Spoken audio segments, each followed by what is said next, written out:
मातंग ऋषीने शबरी आई साहेबाला सांगितलं होतं, ए शबरी,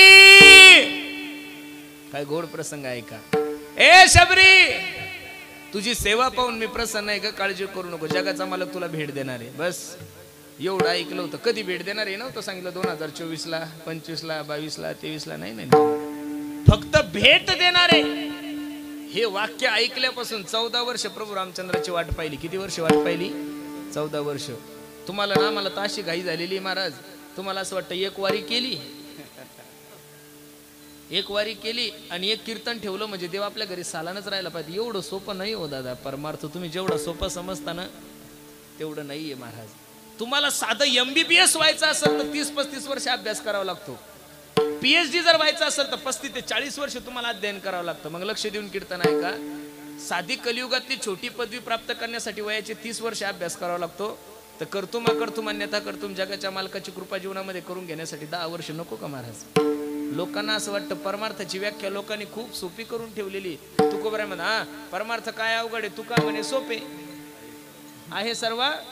पण ज्या जगद्गुरु तुकोबराने परमार्थ सोपा सांगितला त्याच तुकोबराच्या गाथ्यामध्ये का अभंग आहे, लक्ष देऊन ऐका. भक्ती तो कठीण शूळावरील पोळी, भक्ती तो कठीण शूळावरील पोळी, भक्ती तो कठीण शूळावरील पोळी. जय हो टाळ टाळ. कठीण शूळावरील पोळी, निवडे तो बळी विरळा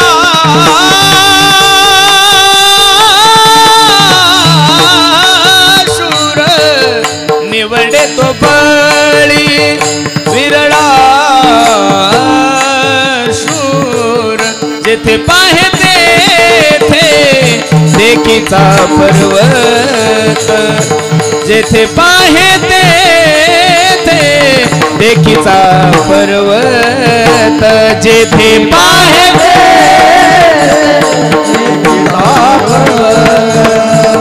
तेथे पाहे देखीचा पर्वत. भगवंताच्या भेटीची अपेक्षा धरणारा जो आहे त्याला तुकोबराय काय म्हणतात, तळमळणारा. उसावेशी हेची वाटे जे जे भेटे तयासी देव कृपा करील, मज काय लाज राखील. भेटेल त्याला फक्त एवढं जेवतो, काही मी उद्धार पावेन, काही कृपा करील नारायण. ऐसे तुम्ही सांगा संत जन करा समाधान, चित्त माझे. भेटेल त्याला जो विचारतो, सांगा ना देव माझ्यावर केव्हा कृपा करेल, देव माझ्यावर केव्हा कृपा करेल, देव माझ्यावर केव्हा कृपा करेल. याला तळमळणारा म्हणतात. 3 वर्ग मी तुमच्या समोर ठेवले, हळहळणारा, जळजळणारा आणि तळमळणारा. तळमळणाऱ्या वर्गाचं शेवटचं प्रमाण मी तुम्हाला सांगतो. त्या साधकाच्या अंतःकरणाची परिस्थिती कशी असते ऐका. भेटी लागी पंढरीनाथा, भेटी लागी पंढरीनाथा, भेटी लागी पंढरीनाथा, भेटी लागी पंढरीनाथा. जीवाला गरी तळमळ व्यथा, जीवाला गली लागली, जीवाला गली, जीवाला गली तळमळ व्यथा. भेटी लागी पंढरीनाथा, भेटी लागी पंढरीनाथा, लागी पंढरीनाथा, भेटी लागी पंढरीनाथा.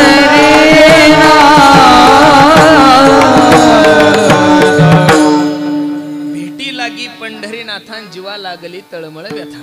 3 प्रकारचे वर्ग मी तुमच्या समोर ठेवले. हळहळ, जळजळणारा, हळहळणारा आणि तळमळणारा. आणि चौथा जो वर्ग आहे तो कळवळणारा आहे. कोण आहे या जगामध्ये की त्यांना तुमचा आणि माझा कळवळ आहे. लक्ष देऊन कीर्तन ऐका. मी एक वाक्य सांगू का महाराज तुम्हाला. या विश्वाच्या पाठीवर दोन पात्र असे की ते तुमच्यावर निष्काम प्रेम करतात, कोणत्याही प्रकारची अपेक्षा ठेवत नाही. एक संत आणि दुसरे म्हणजे भगवंत. काय अपेक्षा केली माझ्या ज्ञानोबराय तुकोबरायने तुमच्याकडून आणि माझ्याकडून? काहीच नाही. अरे ज्या जगद्गुरु तुकोबरायने तुमच्या आणि माझ्या कल्याणासाठी पंचमवेद असा गाथा दिलाय, या माथ्यानं त्या गाथ्याचं स्वागत तर केलंच नाही, पण महाराज या माथ्यानं तो गाथा पाण्यात बुडवला. एवढी पराक्रमी लोक आहोत आपण.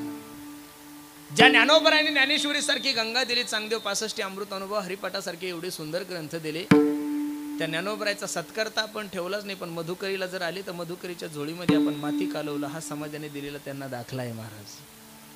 पण एवढंही सोडून महाराज 4,500 ते 5,000 अभंग तुकोबरायच्या गाथ्यामध्ये असतील. एकाही अभंगामध्ये तुकोबरायने समाजाला शाप दिलेला नाहीये महाराज.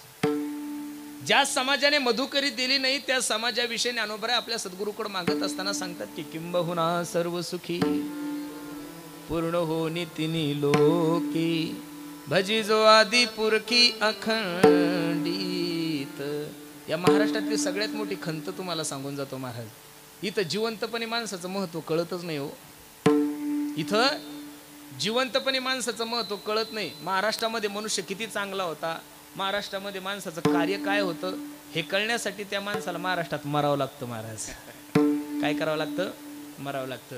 सिंधुताई सपकाळ ही अनाथाची माय होती हे महाराष्ट्राला कळण्यासाठी त्या माय माऊलीला मरावं लागलं. जिवंतपणे इथं बसलेल्या 70% लोकांना माहित नसेल की तिने किती मुली दत्तक घेतल्या, किती गोरगरिबांच्या मुलींचे लग्न केले, कुठं तिचा आश्रम होता नाहीये.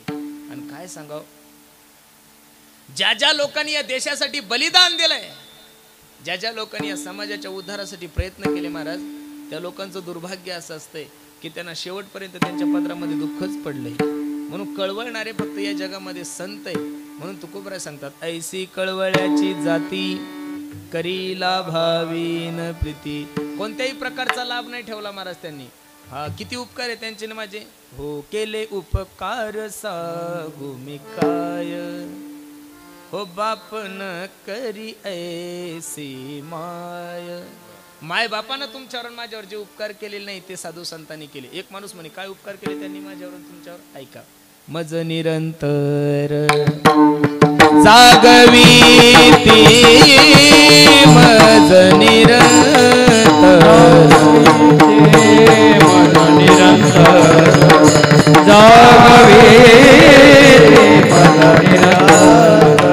काय सांगो आता संतांचे उपकार, काय सांगू आता संतांचे उपकार, काय सांगो आता संतांचे उपकार, काय सांगू आता संतांचे उपकार. मज निरंतर जागवीती, मज निरंतर जागवीती, मज निरंतर जागवीती, मज निरंतर सागरा. मला आनंदानं सांगा वाटतं या महाराष्ट्रामध्ये हा समाज जर स्थिर ठेवण्याचं काम जर कोणी केलं असेल ना महाराज, ते माझ्या ज्ञानोबराय तुकोबरायांनी केलेलं आहे. या समाजाला योग्य दिशा देण्याचं काम जर कोणी केलं असेल तर ते ज्ञानोबराय तुकोबरायांनी केलेलं आहे. लोक म्हणतात की महाराष्ट्र यांनी घडवला त्यांनी घडवला, अजिबात नाही. महाराष्ट्र फक्त घडवला ज्ञानोबराय तुकोबरायांनीच महाराज. ज्या वेळेस या महाराष्ट्रात काहीच नव्हतं त्यावेळेस माझ्या या महाराष्ट्रात ज्ञानोबराय तुकोबरायचे विचार होतात. मी नेहमी कीर्तनातून सांगत असतो, बरेचसे राजकीय मंडळी कीर्तनात एक तडाखा असतो, हा महाराष्ट्र डॉक्टर बाबासाहेब आंबेडकरांचा आहे, हा महाराष्ट्र शाहू महाराजांचा आहे, हा महाराष्ट्र ज्योतिबा फुलेंचा आहे, हा महाराष्ट्र सावित्रीबाई फुलेंचा आहे. खरोखर या लोकांचं कार्य खूप सुंदर आहे. सुवर्ण अक्षरात लिहिण्यासारखं या लोकांनी काम केलंय. पण राजकीय लोकांना माझा एक हात जोडून विनंती, एक प्रश्न आहे. डॉक्टर बाबासाहेब आंबेडकर जन्माला येण्याच्या अगोदर, शाहू महाराज जन्माला येण्याच्या अगोदर, सावित्रीबाई फुले जन्माला येण्याच्या अगोदर, ज्योतिबा फुले जन्माला येण्याच्या अगोदर हा महाराष्ट्र माझ्या ज्ञानोबराय तुकोबरायचा होता हे तरी कधीतरी समाजाला सांगत जावं महाराज.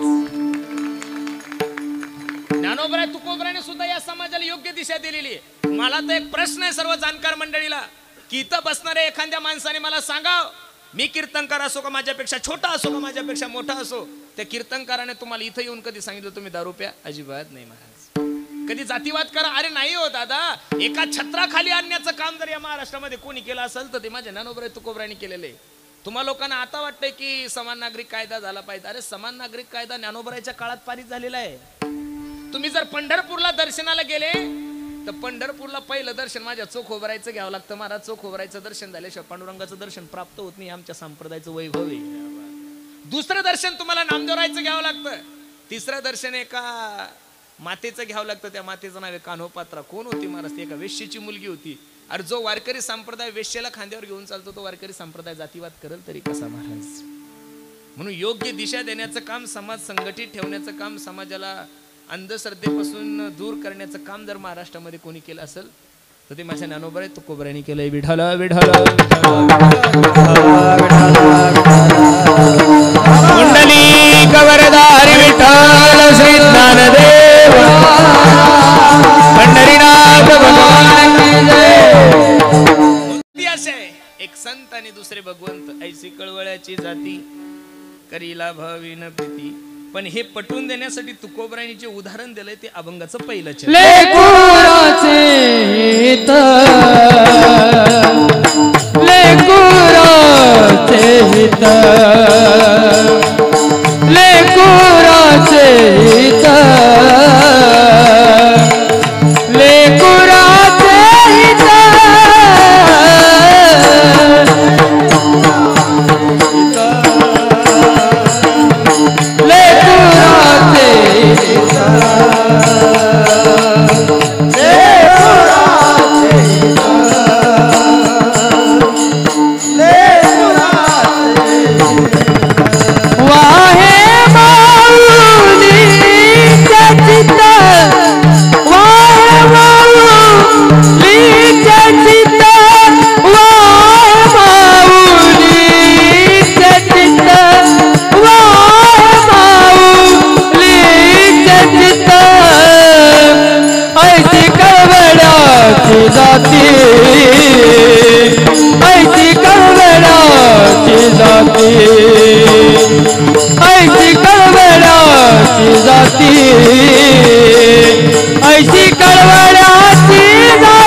हित माऊली हा शब्द जगद्गुरु तुकोबरायांनी वापरला. लेकरू हा शब्द वापरलेला आहे. ऐका आता, लक्ष देऊन ऐका. माऊली हा शब्द जर जगद्गुरु तुकोबरायांनी स्वतःच्या आई संबंधाने वापरलेला म्हणावं तर गाथ्यामध्ये जगद्गुरु तुकोबरायांचे एक अभंग असा आहे की माये बापे सांभाळी ती लोभाकारणे पाळी ती. मायबाप सुद्धा आपल्या मुलाचं संगोपन करतात, मुलांना चांगली नोकरी लावतात, सगळे कष्ट करतात. पण प्रत्येक मायबापाच्या अंतःकरणामध्ये एक स्वार्थ आहे की म्हातारपणी यानं मला सांभाळलं पाहिजे, म्हातारपणी यानं माझी सेवा केली पाहिजे. आई सुद्धा मुलावर प्रेम करते, फक्त स्वतःच्या मुलावर प्रेम करते. लक्ष देऊन ऐका. उन्हाळ्याचे दिवस होते, दुपारचे 12-1 वाजलेले होते, खूप ऊन तपलेलं होतं. 10-5 मुलं गल्लीत खेळत असताना आईने आपल्या पोराला आवाज दिला, ए बाळ्या, ए सोन्या, अरे ऊन लागल, सावली ते. बाळू सांगतो, अगं आई माझे मित्र सर्व खेळतात त्यांना नाही ऊन लागत आणि मला एकट्याला कसं लागल. आईच्या मुखातले वाक्य, बाळ्या त्यांना मरू दे, तू सावली ते. काय म्हणते आई? आपुली याचा कळवळा अनिक बाळावरी. आई फक्त आपल्या मुलांचा संभाळ करू शकते महाराज, पण माऊली जी आहे ना ती अनाथांची माय. मी खरं सांगू का महाराज, ज्ञानाबाई माझी अनाथाची माय, ज्ञानाबाई माझी अनाथाची माय. एका जनार्दनी पायवर दितसे न पाहेयाती कुळाचा विचार. कोबराणी जो वापरलाय तो तुमच्या आईसाठी सुद्धा वापरलेला नाहीये, माझ्या आई सुद्धा साठी वापरलेला नाही आणि स्वतःच्या आईसाठी सुद्धा वापरलेला नाही. माऊली हा शब्द जगद्गुरु तुकोबराणी जो वापरलाय तो फक्त आणि फक्त माझ्या ज्ञानोबारायासाठी वापरलेला आहे महाराज. खरं सांगू का, विशेष या संप्रदायाचं सर्व संतांमध्ये सगळ्यात कमी वय महाराज माझ्या ज्ञानोबारायाचं होतं. 22 वर्षाचे होते हो. पण नाथ बाबानं सुद्धा माय म्हणावं, नामदेवरायनं सुद्धा आई म्हणावं, कारण ज्ञानोबारायचं अंतकरणच आईसारखं होतं. विठाला विठाला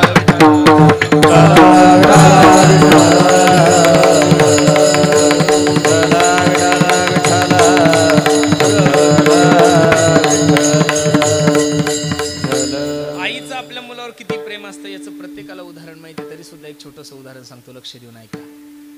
एका माय माऊलीचं लग्न झालं दादा. लग्न झाल्यानंतर दोघं नवरा बायको आनंदाने संसार करत होते. 2-4 एकर जमीन होती. खूप सुंदर त्यांचं चाललं होतं. परमार्थ करायचे, चिंतन करायचे, संसारही चालू होता. 2-3 वर्ष ओलांडल्यानंतर त्यांना एक सोन्यासारखा मुलगा झाला.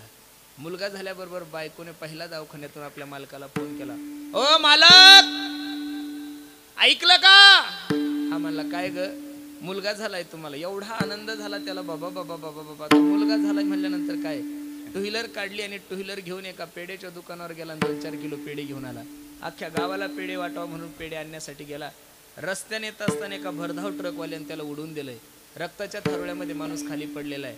नाका तोंडातून रक्त येत आहे. पाणी पाणी पाणी करत मनुष्य जागीच मरण पावलाय.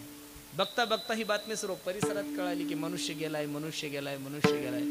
त्या मायमाऊलीच्या कानावर ज्यावेळेस हा समाचार जातो त्यावेळेस ती जोऱ्या जोऱ्यात रडायला लागली, देवा किती निष्ठुर रे तू, देवासोबत भांडण करायला लागली. तुला कळतं का देवा काही? 2 दिवस झाले नाही रे, माझी एवढी सोन्यासारखी कुस तू पवित्र केली. माझ्या कुशीमधून एका सोन्यासारख्या पोराला जन्माला घातलं आणि त्याचे डोळे उघडायच्या अगोदर त्याच्या बापाला घेऊन गेला. किती निष्ठुर आहे तू, तुला कळतं का काही गोष्टी? सगळं गाव रडतंय, तालुका रडतोय, नातेवाईक रडतायत, आपतेष्ट सर्व मंडळी रडतायत. पत्नी सुद्धा जोऱ्या जोऱ्यात रडायला लागली. पण रडता रडता ती विचार करू लागली, मी जर अशीच रडत बसली तर माझा धीर सगळा निघून जाईल आणि माझ्या सोन्यासारख्या लेकराला जन्माला येऊन 2 दिवस झाले, कसं होणार याचं? अख्खच्या अख्खं दुःख गिळून घेतलं त्या मायमाऊलीने आणि त्या मुलाचं संगोपन करू लागली. बघता बघता मुलगा थोडा मोठा झाला, शाळेत जाऊ लागला. पोरगा शाळेत खूप हुशार होता. पोराला इंजिनियर होण्याची खूप इच्छा होती. घरची परिस्थिती नाजूक होती, काय करावं कसं करावं म्हणून आई लोकांच्या घरी धुणे भांडे करून त्या मुलाचं संगोपन करत होती. एकदा पोरानं आईला फोन केला, ए आई ऐकलंस का ग? माझ्या कॉलेजची 10 लाख रुपये फी भरायची ग, कसं होईल त्याच्याशिवाय मला ऍडमिशन भेटत नाही. आईनं वडिलोपार्जित जेवढी काही जमीन होती तेवढी विकली आणि 10 लाख रुपये पोराच्या हातात दिले. पोराला कॉलेजला नंबर लागला. परत काही कालांतराने 5 लाख रुपये कमी पडले म्हणून नवऱ्यानं दागिने जे लग्नामध्ये केले होते तेवढे सगळे दागिने घेऊन सोनाराकडे गेले आणि सोनार दादाला सांगू लागले, सोनार दादा काय ताई हे दागिने घ्या मला 5 लाख रुपये द्या. सोनाराच्या डोळ्याला धारा लागल्या आणि सोनार रडता रडता त्या बाईला सांगू लागला, अगं वेडे तुझ्या नवऱ्याची आठवण आहे ग ही शेवटची, एवढी तर तुझ्यापाशी ठेव. हे दागिने तुझ्या नवऱ्यानं तुला प्रेमानं लग्नामध्ये केलेले. बाईच्या डोळ्याला धारा लागल्या आणि बाई रडता रडता मग सोनाराला सांगू लागली, दादा माझ्या जीवनातला सगळ्यात मोठा दागिना माझा नवरा मला सोडून गेला, ह्या दागिन्याचं काय करू मी, हे घ्या तुम्ही. सोनाराकडून 5 लाख रुपये घेतले ना बाईने त्या पोराच्या हातात दिलं. आईने पोराच्या हातात दिले. पोरगा इंजिनियर झाला. इंजिनियर झाल्यावर प्रमाणपत्र पोराच्या हातात पडल्यानंतर पोरगा जोऱ्या जोऱ्यात रडायला लागला. पहिला फोन आपल्या आईला केला, ए आई ऐकनास का ग? काय रे बाळा, तुझ्या आशीर्वादाने मी इंजिनियर झालो ग माय. तू माझ्यासाठी खूप काही कष्ट केले. तू कधीच अंगावर नवी साडी घातली नाही, पण मला कधी जुन्या ड्रेसवर तू कॉलेजला पाठवलं नाही. आई ऐक, मी तुझी शपथ घेऊन सांगतो, आता तू आराम करणार आणि मी काम करणार. तू काय करणार आता? आराम करणार, मी काम करणार. ज्या कॉलेजमध्ये मुलगा शिकवतो त्याच कॉलेजमध्ये त्यांच्या नातेवाईकाची मुलगी होती. दोघांची बोलणी वगैरे झाली, लग्न झालं. तिलाही 1 लाख रुपये महिना आणि यालाही 1 लाख रुपये महिना. दोघं नवरा बायको आपल्या आईची एवढी सुंदर सेवा करू लागले. आईला खूप आनंद वाटायचा. 4-5 वर्ष गेल्यानंतर त्यांना सोन्यासारखे 2 मुलं झाले आणि आईचं वय 70-75 वर्षात झाल्यानंतर आईला एक रोग लागला. त्या रोगाचं नाव आहे TB. अनेक दवाखान्यात नेलं, अनेक आयुर्वेदावाल्याला दाखवून पाहिलं, पण आईचा खोकला काही थांबला नाही. दिवसभर आईला काहीच होत नव्हतं, पण सायंकाळ झाली की खोकला यायचा. कॉलनीतले सगळे लोक त्रस्त होते. एक दिवस याच्या बायकोने याला बोलून घेतलं, ओ मालक मालक ऐकलं का? हा म्हणला, काय ग? रात्रंदिवस मला काम करावं लागतं, दिवसभर ऑफिसला काम करावं लागतं, संध्याकाळी घरी आलो थोडं पोरांचं काहीतरी करावं आणि थोडं आराम करून झोपा. म्हणलं तुमची आई रात्रभर खोकलत बसते, हे बघा मला हे सहन होणार नाही. एक तर घरामध्ये तुमची आई राहील किंवा घरामध्ये मी राहील. हे वाक्य ज्यावेळेस पोरानं ऐकलं त्यावेळेस पोराच्या डोळ्याला धारा लागल्या, ढसा ढसा रडायला लागला आणि पोरगा आपल्या बायकोला सांगू लागला, ग वेडे मी 2 दिवसात असताना माझा बाप सोडून गेला ग, त्या दिवसापासून तर आतापर्यंत माझ्या मायनं मला कधीच माझ्या बापाची कमी पडू दिली नाही. थोडी दिवस जगल मला माहिती आहे, माझी आई खूप खोकलती, 2-3 वर्ष जगल, जास्त जगणार नाही, असं वेड्यासारखं नको करू. पण बायको हट्टी होती. एवढं जर प्रेम तुमचं तुमच्या मायवर येतं, तुम्ही सांभाळा तुमच्या आईला. मी चालली घर सोडून. पोरगा दबक्या आवाजामध्ये आईच्या रूम मध्ये गेला आणि आईच्या दरवाजाला थाप टाकली. ए आई, आई दार उघड. आईनं दार उघडल्यानंतर पोरगा आईला म्हणला, आई चाल मी तुला काशीला घेऊन जातो. आणि पोरानं आईचा हात धरला नाही का घनदाट जंगलामध्ये आईला घेऊन चालला. काळा कुट्टा अंधारे अमावस्याची रात्र आहे. त्या जंगलामध्ये खूप मोठी झाडी असल्यामुळे आई काय करायची, झाडाचा पाला तोडायची खाली टाकायची, पाला तोडायची खाली टाकायची, पाला तोडायची खाली टाकायची. मध्य जंगलामध्ये गेल्यानंतर आईने पोराने आईला बसवलं आणि सांगितलं, आई 10 मिनिटं बैस, मी आलो. आईला कळलं आता पोरगं गेलं की परत येणार. आईनं रडक्या आवाजामध्ये पोराला आवाज दिला, ए दादा, ए बाळू, इकडे ये. 9 महिने 9 दिवस तुला या गर्भात वागवलं रे, तळ हाताच्या फोडासारखं जपलंय लेकरा. किती प्रेम आहे माझं तुझ्यावर सांगू का? तुला एक उदाहरण सांगते. तू लहान असताना जर तू रडायला लागला आणि मी किचन मध्ये काम करत असेल तर तुझ्या रडण्याचा आवाज जर माझ्या कानाला आला ना तर माझ्या स्तनामधून दूध येत होतं. एवढं प्रेम करत होते मी तुझ्यावर. काय म्हणली आई? तू जर रडायला लागला आणि तुझ्या रडण्याचा आवाज जर माझ्या कानाला आला तर त्या माझ्या स्तनामधून दूध येत होतं. एवढं प्रेम करत होते बाळा मी तुझ्यावर. आणि तुझ्या मनात आलेले वाईट विचार मला कळणार नाही. अरे मला कळलंय तुला माझी अडचण झाली, काळजी नको करू बाळा, आनंदानं घरी जा. सुनबाईला जीव लाव, नातवांना जीव लाव, फक्त माझी विनंती तुला, घरी जात असताना मी ज्या रस्त्यानं पाला टाकला त्या पायलानं घरी जा, म्हणजे तू रस्ता चुकणार नाही. आणि तू जर रस्ता चुकला तर या जंगलामध्ये हिंस्र पक्षी तुझा घात केल्याशिवाय राहणार. संपलं माझं उदाहरण महाराज. लक्ष देऊन ऐका. ज्या मुलाने आपल्या आईला मृत्यूच्या दारात सोडलंय, ज्या मुलाने आपल्या आईला मृत्यूच्या मुखात सोडलंय, तरी सुद्धा ती आई आपल्या मुलाच्या हिताचाच विचार करते. म्हणून तुकोबरायला म्हणावं लागलं अभंगाचं पहिलं,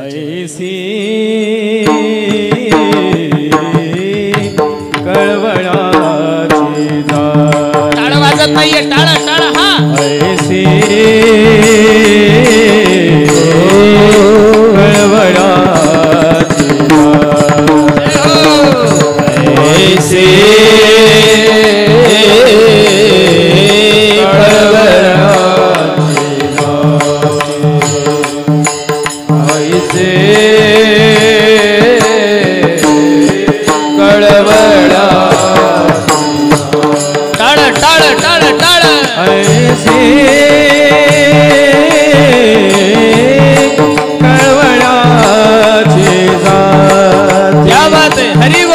ऐसी